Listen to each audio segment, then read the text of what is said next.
Finish off this week with defining complex numbers and the complex field, and we'll start off by proving the existence of real numbers next time, maybe.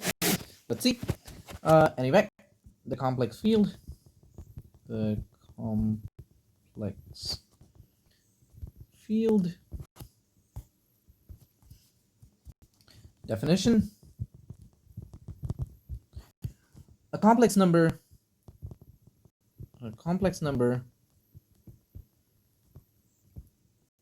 is an ordered pair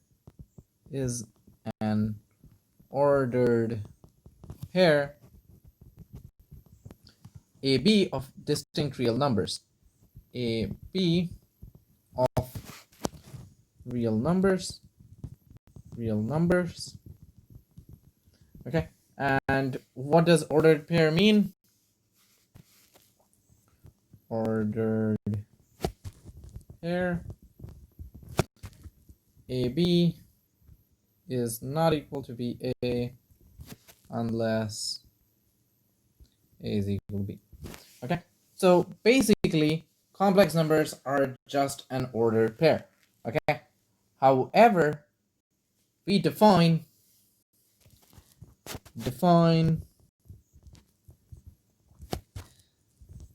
x plus 1. So let x is equal to a comma b and y is equal to c comma d as complex numbers, right? B2 complex numbers, B2 complex numbers. Then we define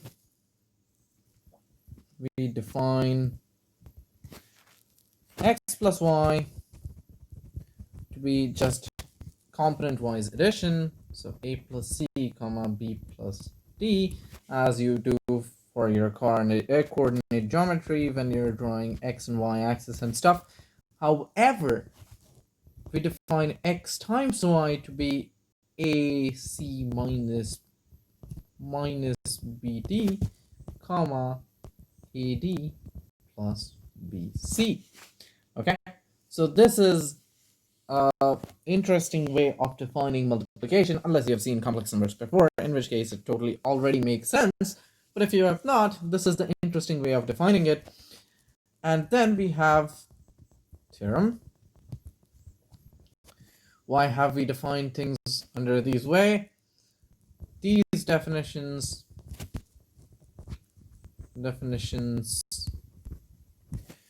of addition and multiplication,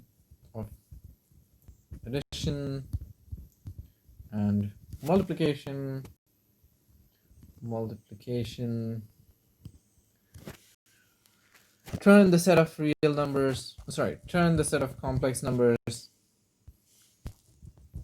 turn the set of all complex numbers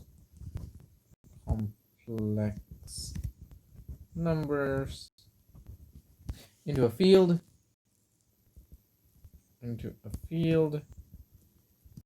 with the identity being 0, 0, the additive identity being 0, 0, and the multiplicative identity being 1, 0, 1, 0 in the role of 0 and 1. Proof. Left as exercise. This is a really simple exercise. You just have to go through the definitions that we did for reals, where we showed all the properties of addition, 5 axioms of addition, 5 axioms of multiplication, and the distributive law. Nearly everything simply just follows. The only one that is not extremely trivial is M5, which I will say int 1 over x is equal to a over a squared plus b squared minus b over a squared plus b squared.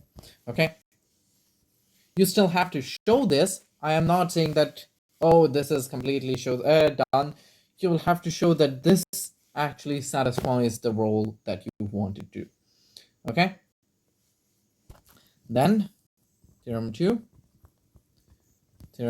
so let me call this theorem 1, theorem 2.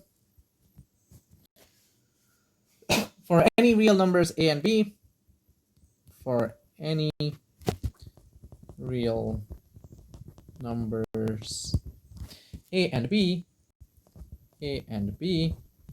we have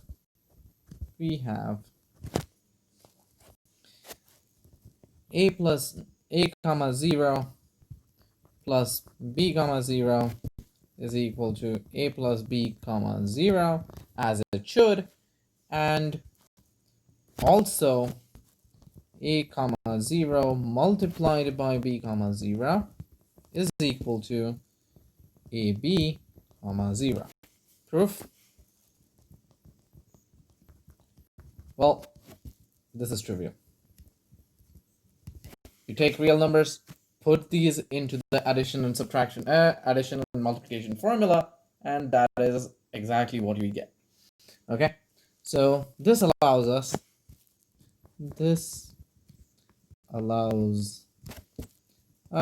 to identify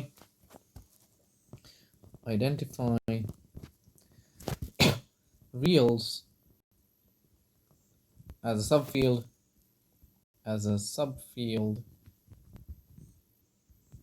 of the complex numbers.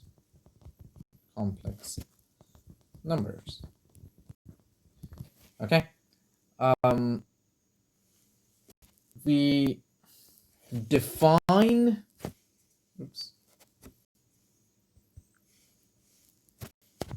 definition. So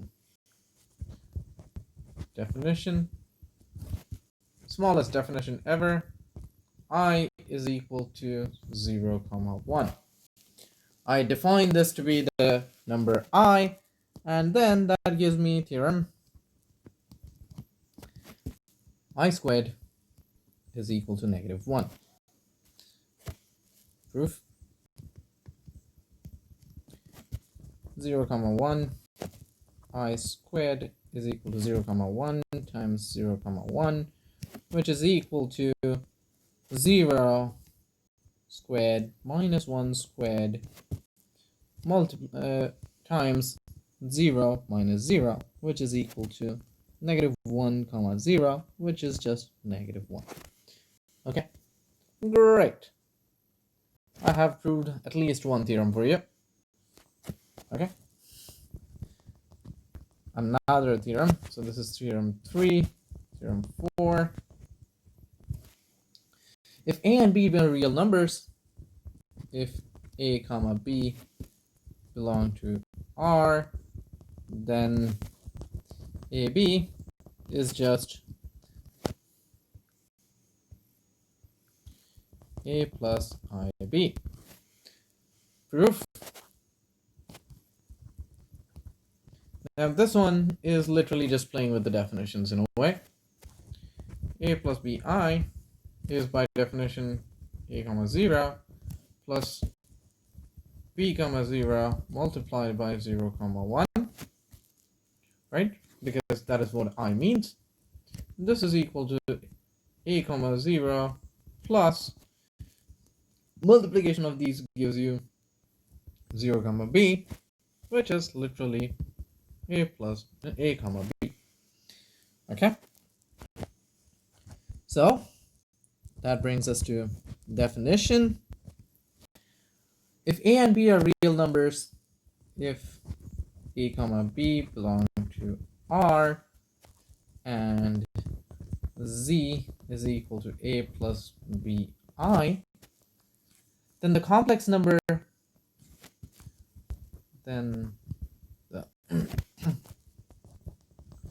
complex number number z bar is equal to a minus bi is called the conjugate of z, is called the complex conjugate, or simply the conjugate of z. Okay, and the numbers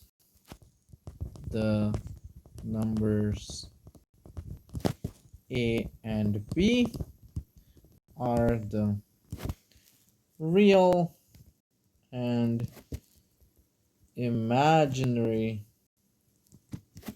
parts of z.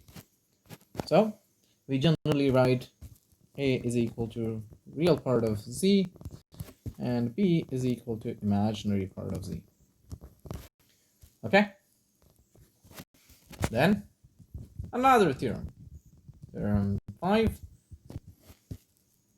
If z and w are complex numbers, are complex, as in, then first z plus w bar is equal to z bar plus w bar.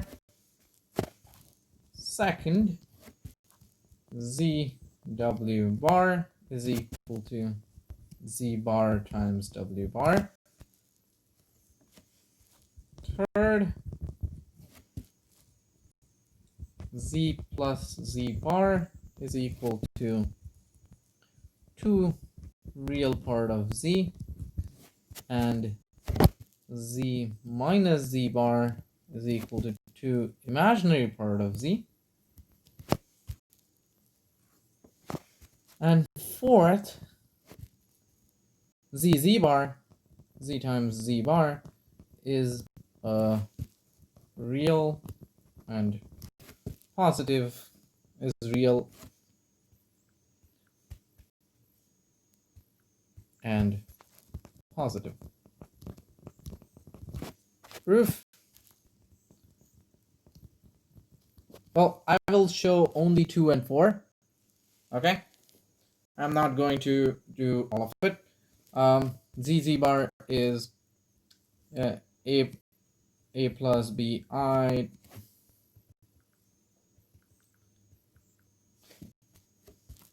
to a, let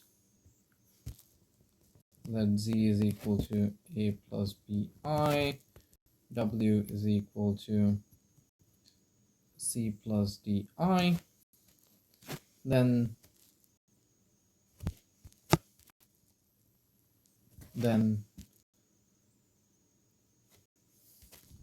z bar is equal to a minus bi, w bar is equal to c minus di, and what is the product?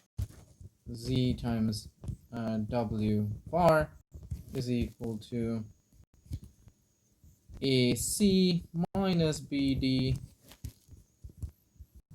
minus ad plus bci.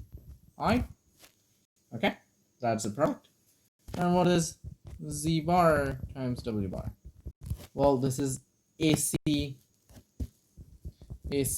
minus b minus d, which is just bd, minus,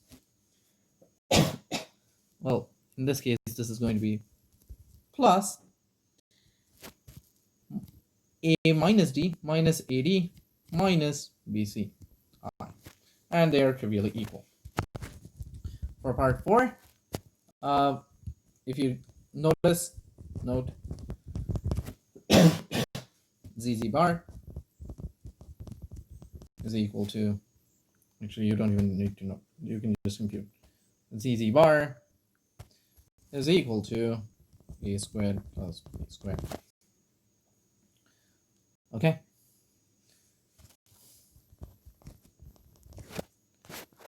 then definition.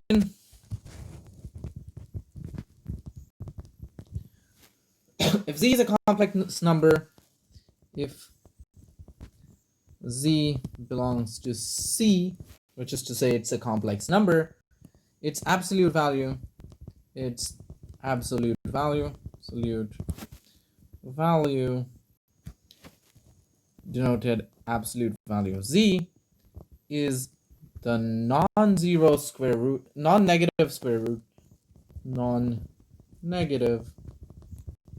square root of z bar. Square root of z times z bar. i.e. absolute value of z is equal to z times z bar to the 1/2. This should have been plain brackets, not absolute value. Z times z bar to the 1/2.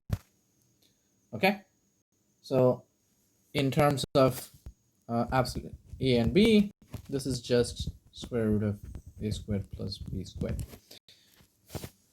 Okay, then theorem 6.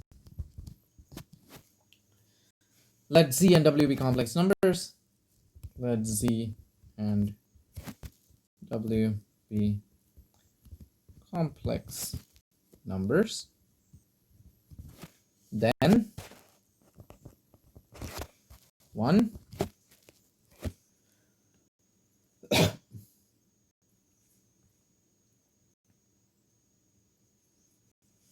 Absolute value of z is greater than 0 unless z is equal to 0, in which case absolute value of 0 is just 0. Second, absolute value of z bar is equal to absolute value of z. Third, absolute value of z bar, absolute value of z times w is equal to absolute value of z times absolute value of w. Fourth, absolute value of real part of z is smaller than or equal to absolute value of z. And fifth, absolute value of z plus w is smaller than or equal to absolute value of z plus absolute value of w. Okay, so proof 1 to 4 are absolutely trivial. Okay, 1 to 4, direct computation, directly from definition. Number 5, I want you to do as homework. Part of homework 01. Okay, so I'll leave that one as homework for you, and I will stop this lecture here. This is a very brief introduction to complex numbers. If we need more properties, I will let you know then. Okay.